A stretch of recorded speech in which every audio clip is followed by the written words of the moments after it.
माननीय अध्यक्ष महोदय, जो हेल्थ डिस्कशन इस माननीय सदन में चली हुई है, आपने मुझे इसमें बोलने का मौका दिया, मैं आपका बहुत बहुत धन्यवाद करता हूं।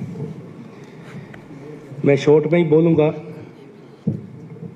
ये तो हम सबको मानना चाहिए, जितने भी हम माननीय सदस्य यहाँ पर बैठे हैं, कि हम एक जो हेल्थ सुविधा अपने प्रदेश के वासियों को देने में हम असफल हुए हैं, ये हम सबको इस बात को मानना चाहिए। इसका दोष हम एक दूसरे को नहीं दे सकते हैं। अभी भी ऐसा नहीं है कि जो हिसाब से हमारे हिमाचल की पॉपुलेशन है, वो हिसाब से काफ़ी धन भी खर्च हो रहा है हेल्थ इसमें, और उसके साथ साथ धन के साथ साथ डॉक्टर भी हैं, स्टाफ भी हैं, लेकिन समस्या एक ही है कि उसका सिस्टम को हम सही तरीके से नहीं चला पा रहे। मेरा मानना है कि अगर आप लोगों के पास इतनी सुविधा नहीं है तो ज़रूरी नहीं है कि आप एक एक कंस्टिट्यूंसी में 3-3 हॉस्पिटल 4-4 खोल दो, सिविल हॉस्पिटल। आपके पास अगर नहीं है तो आप एक ही खोलो, लेकिन उसमें कम से कम सारी सुविधा वहाँ पर मिले। अब हुआ क्या है कि 3-4 तो खुल गए सिविल हॉस्पिटल। अगर मैं अपने क्षेत्र की बात करूँ, जोनर क्षेत्र में हमारे 2 सिविल हॉस्पिटल हैं, एक है जोगनगर और दूसरा है लड़भड़ोल। मैं मानता हूँ काफ़ी बड़ी कंस्टिट्यूंसी है, क्षेत्र है, लेकिन अब जो सिविल हॉस्पिटल लड़भड़ोल है, वो कई महीनों से जो 6 डॉक्टर की पोस्ट है, जो रात दिन हॉस्पिटल चलता था, आज एक भी डॉक्टर नहीं है वहाँ पर। बड़े दुख के साथ मुझे इस सदन में कहना पड़ रहा है, एक भी डॉक्टर नहीं है। कहीं इधर उधर से डेपुटेशन में कभी 1 महीना 15 दिन 3 दिन आते हैं, 3 दिन बंद। यानी नाइट तो छोड़ो, दिन में भी वहाँ पर कोई डॉक्टर नहीं है।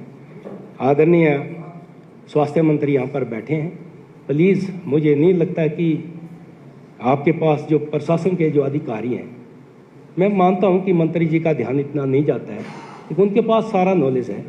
मैंने सीएमओ मंडी से भी बात की कि देखो एक भी डॉक्टर नहीं है, और उसको बात किए भी मुझे 1.5 महीना हो गया, कि कम से कम हर वक्त वहाँ पर 3-4 डॉक्टर हुआ करते थे, डे नाइट चलता था। मैं नहीं मानता हूँ कि चलो 6 की 6 पोस्टें भर दो, लेकिन कम से कम एक भी डॉक्टर का ना होना एक बहुत ही गलत मैसेज है। मेरी आपसे रिक्वेस्ट है कि लड़भड़ोल जो सिविल हॉस्पिटल है, उसमें कम से कम आप जो है बड़ी जल्दी जितना हो सकता है 2-3 दिन में 2-3 डॉक्टर वहाँ भेजने की कोशिश करें। ये मेरी आपसे रिक्वेस्ट है। ये पहली बार मुझे देखने को मिल रहा है कि सिविल हॉस्पिटल में एक भी डॉक्टर का ना होना। ऐसे ही हमारे पास जो प्राइमरी हेल्थ सेंटर है, वो तकरीबन जो है 80% जो उनमें डॉक्टर नहीं है। ये हालात हो गए आज, और ये कैसे हुए ये आप जाने या प्रशासन जाने। और दूसरा, हमें ये भी नहीं, हम कभी हम एक दूसरे को ब्लेम कर रहे हैं। मेरा मानना है कि जब से हिमाचल बना, हमारे पास 2 ही मेडिकल कॉलेज हुआ करते थे, टांडा और शिमला।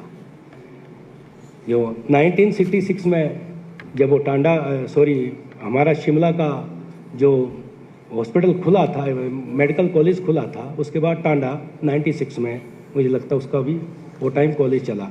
उसके बाद इन 30 साल के बाद टांडा खुला था। उसके बाद जाके 2016 से जो शुरुआत हुई है, 17 से आज हमारे हिमाचल में अगर आप देखें तो पहले हमारे 200 जो बच्चे थे, 200 जो स्टूडेंट सिर्फ डॉक्टर बनकर निकलते थे, आज 600-700 बच्चे डॉक्टर बनकर निकल रहे हैं। हमें केंद्र का भी धन्यवाद करना चाहिए। एम्स जैसा ऑल इंडिया मेडिकल साइंस, मैं देखता हूँ कभी कभी पूरे, अगर आप यूपी की बात करें, 22 जो करोड़ जो आबादी वहाँ की है, वहाँ भी एक जो एम्स है, और हिमाचल को भी एक एम्स मिला। बड़ी एक, इसके लिए हम ऐसा ना कहें कि आज मैं देखता हूँ कि 2014 के बाद जो है आज हमारे हिमाचल में भी कम से कम जो मेडिकल कॉलेज खुले हैं 6-7, इसके लिए भी हम केंद्र का धन्यवाद करना चाहिए। ज़्यादा ना टाइम का इस वक्त अध्यक्ष जी कह रहे हैं कि जल्दी करो। मैंने एक बात मैं कहना चाहता हूँ कि जोगनगर में जो डॉक्टरों की कमी है, स्टाफ की कमी है, उसको आप जल्दी से जल्दी पूरा करेंगे। अध्यक्ष महोदय, आपने मुझे बोलने का मौका दिया, मैं आपका बहुत बहुत धन्यवाद करता हूँ। माननीय सदस्य श्री लोकेंद्र कुमार।